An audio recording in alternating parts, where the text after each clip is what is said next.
Grace and peace, everybody. Welcome to this final part of Sabbath School Study Group. I'm Chris Bailey, and we appreciate you joining us. Remember, you can watch these and other studies and enjoy a whole lot more. In fact, there's a Change Health shot with vitamins and supplements that we want to encourage you to include into your lifestyle for health and vitality. You can check those out at CHANGEministry.org. And in the meantime, we're going to look at this final part in this series, Turning Their Hearts, talking about Yetten or Yetten, however you want to pronounce it. What is it about? Well, as we conclude today, I pray, Father, that you will speak to our hearts and that we will see your love one more time. Amen. Yetten. This is a Hebrew term. Again, that was a language that was used originally to communicate the words of the Old Testament to us. And this idea and this phrase actually it's really who will give. Who being the me, and the Yetten being will give. So Yetten, who will give? It's almost like a rhetorical question because it's asking, but it's asking knowing the answer. Who will? And the Bible is teaching us in Deuteronomy, and I pray that your study of the word is revealing God will always give. Whenever there's a need, whenever there's a void in the heart of someone, it's God who will give. You know, others have asked this question, who will? Here in Job chapter 6, not John, but Job, Job, chapter 6, verse 8. Oh, that I might have my request, and that God would grant me the thing that I long for. The Yetten being there in the oh, that I. Oh, that Job is speaking out here. And as he's in the midst of his test, he didn't know it, but in the midst of his test and his trial, and he was actually being showcased by the Most High. He asked, who is going to hear my cry? Who's going to get me up out of this mess? He's asking, but he's asking knowing, maybe in his head, but maybe not quite in his heart at that moment. But then his heart catches up and says, yeah, it's going to be him. It's God who hears. Who will give? It's God who will give. He is the response to the Yetten of every single person, not just of Job, but even of David. David here in Psalm 14. Psalm 14 in verse number 7. Oh, that the salvation of Israel will come out of Zion.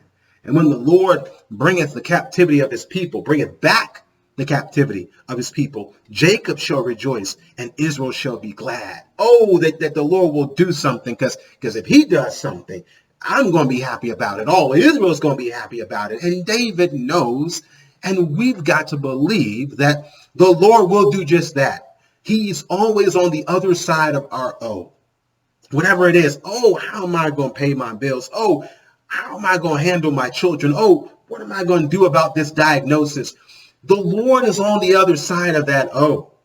And what appears to be so all-encompassing and total and finished in our mind, sometimes it's just getting started on the other side. It's God's opportunity. You don't know how well your laundry detergent works when you have it simply on the standard or light soil. But when you really fall in the mud, or you get that deep stain and you put that detergent on there, then you know how good your good is. And friends, sometimes it's that spirit, or not that spirit, but that space where we are in a press or in a crucible, that the Lord is able to show how strong he is. He's able to see and show us now the power of his detergent and of his grace. And that's the absolute best time to use it. That's the best time to call on him, when we say, oh. In fact, in Deuteronomy chapter 5, verse 29, oh, that there was such a heart in them that they would fear me. Wait a minute now. Who's this talking? And keep all my commandments always, that it might be well with them and with their children forever. Wait a minute. This is the Most High talking. The Lord is speaking. And he is saying, Yetten. He is even saying, who will? Oh, if there was such a heart in these people. He's saying it to us. But remember, he knows everything. And he knows that when we have this heart in us, we will fear him. We will keep his commandments, and we will do it always, and it will always be well with us. Now remember, don't get yourself twisted with him. In other words, when I say words like always and all, that can be really discouraging when I'm thinking about me, when I'm thinking about us, when I'm thinking about you.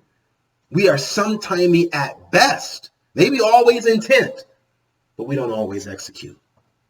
That's why he says, oh. And when he's looking at the other side of that, he's talking about himself. He's not expecting you. He's expecting us to look to him, who is the always. He's expecting us to come to him, who is the all. He is looking to us to simply look to him to be the other side of our O. And when he is, because he always is, but if we choose to let him be the other side, we will come through.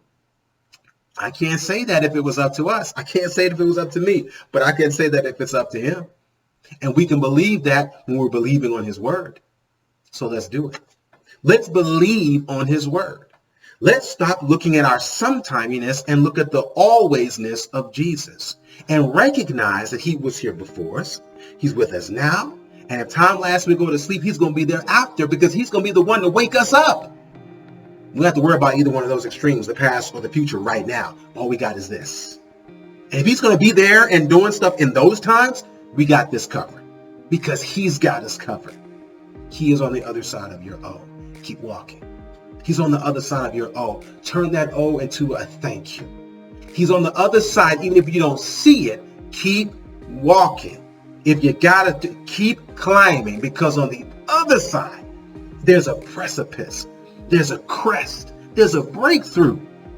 But you got to see it on the other side of O. Let him be your me, Yetten.